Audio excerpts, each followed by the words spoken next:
All right, here we are with the FMC Sidewinder chopper, which I used yesterday.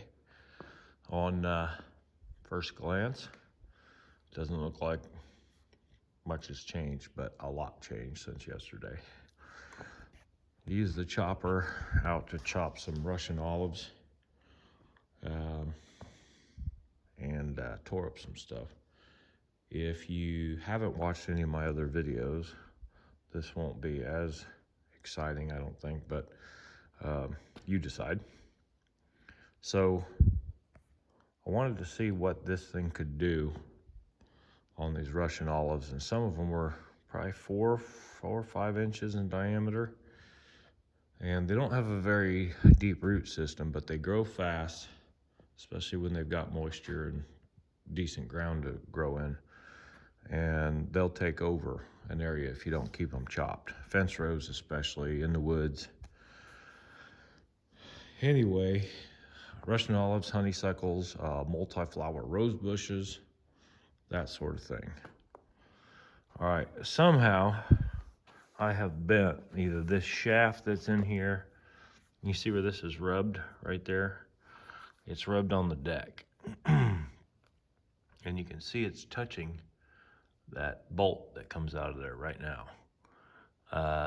Maybe it rubbed there, maybe it rubbed on the deck, or both, but right down here you can see where it's rubbed.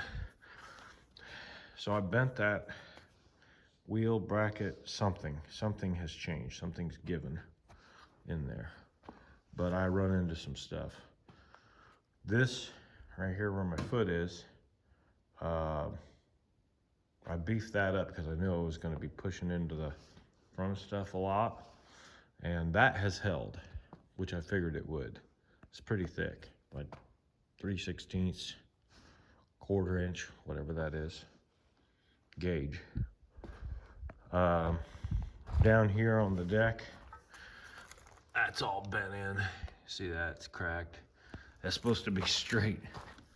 That's supposed to be straight with the deck. See that now? I don't know if you can see that, but it's all busted loose there. This is a light duty chopper, not at all meant for what we did with it yesterday. I had a couple oil leaks. I switched some stuff around. I made this sling, which actually, let's see if I can do it.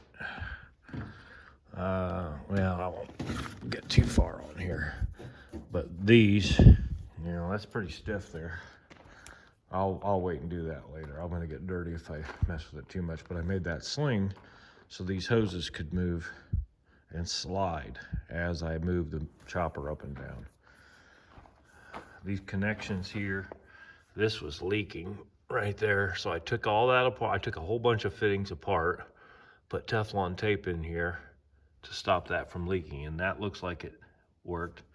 We started it up here at the shop yesterday. I put a gallon of hydraulic oil in it, which this thing doesn't use much oil or leak much oil, all things considered, but there's a few weeps and seeps and what have you. Anyway, I forgot to tighten that fitting, so it was puking oil all here. So I tightened that up. I hit something yesterday here and it turned that, so I tightened that back down. But the big thing is over on the other side. Well, the big thing that you can see is over on the other side. And that is right here. See how that's all twisted down there? Look at this. That is all twisted. This had broke.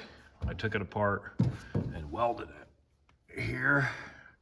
And the same thing on the other side. I welded that. And you can't see, I took it apart and welded it on the back side of both here. Well, that all held. But I hit a stump. The power company had come through and cut a bunch of trees away from the power lines, and I was cleaning around the stumps, trimming the brush. Oh, it was 2 years ago now, or almost 2 years ago. And I saw one stump, I didn't see the second stump. And what ended up happening, you can see this has been in a little bit. It caught right there on this, and it jammed the chopper back. Look at that. Well, you probably can't tell from the video, but it's twisted. Let me see if I can get a shot from the front. Now look at it. Look at how that's all twisted up there. So I hit it hard and it twisted, it gave. Let's see if we can look from side to side here. Give you a little indicator. Yeah, you can't see it very good. I might be able to see it from the other side better, but it's twisted. So the chopper's off cockeyed. Underneath, there's a stump jumper, a pan, if you will, underneath there, and I hit something with that. And half of it's busted off the other side. But I want to be clear, this chopper was ready for the scrapyard before I even started working on it to build this. So what we did yesterday to this chopper is not what you're supposed to do with a light duty 6-foot brush chopper. This is made for chopping grass and pastures and light brush, not chopping up to, say, I'm just going to say up to 4-inch woody material. Can we do it? Yes, I did it. Should I have done it? No, it's not built for that. But I wanted to put it through the paces, and you can maybe see that wheel's cocked off to one side. It's hard to tell on camera sometimes. You can't see like you can with the naked eye, the perspective. But anyway, that's what ended up happening. My chains that I spent ungodly amount of time to weld this on the back and put these chains down, they've all held. I didn't lose one, didn't knock one off. So that worked good. I don't know how much material hit those chains and dropped down or whatever, but I didn't get hit. Was chopping for 3-4 hours, between 3 and 4 hours, and I never got hit with anything off the deck that I'm aware of. I got close one time, something flew up, but overall, not bad. So the plan is we're just gonna either fix this one up or we're gonna get another chopper and put this hydraulic unit on it. I mean, seriously, I can unbolt that right there. The bolts are. We'll put another bracket across there. As long as it's got the same shaft, which is 1 3/8 with a 1/2 inch hole in there as a soft bolt. It's a grade 3 bolt in there. They like to use grade 2, but I had grade 3, that's what we used. Soft bolt. Unbolt that. I mean, I can rob all the parts off this I want. If I have to, I can chop it up. I've got the saws, and turn this thing into a scrap heap before we're all done. But anyway, I just wanted to show you that it can be done. And again, should it be done? Probably not, no. But I did it. And probably the smartest thing would have been got a heavier chopper and use that for in the woods, and then had this light one, or not even use this one at all, for mowing pastures and things of that nature. Mowing pastures and grass, no problem. In the woods, cutting down small trees and stuff, probably shouldn't. Those are best left to those heavy duty machines and choppers. But overall, I got like $1,000 plus my time and labor and my buddy's time and labor in this. And he found one, it was an off-brand yesterday, it was a new one.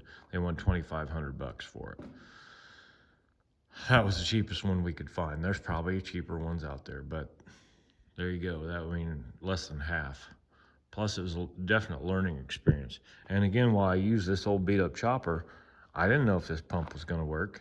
I'd heard stories and seen videos, how that it worked. But anyway, so there you go. I won't go through all the rerouting of the hoses. Just know that I adjusted them. And the big thing right here that really helps a lot, that is a check valve. And what that does, you hit something, it'll stop the blade and it'll just loop. It just makes a big loop around here from the pump through that check valve, even if you got it under full power, it'll just send the oil around through the pump. The pump will be stopped. Theoretically, the pump will be stopped, and then the fluid just loops.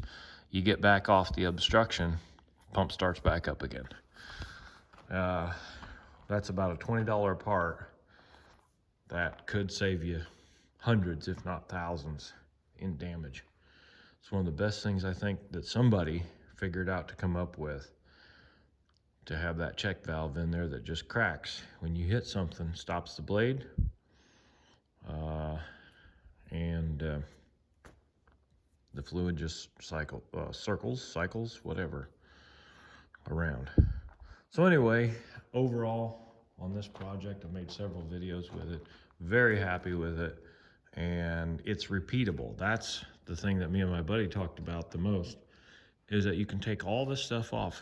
If for some reason you don't tear it up, you can take all this stuff off of one chopper and just put it right onto another one.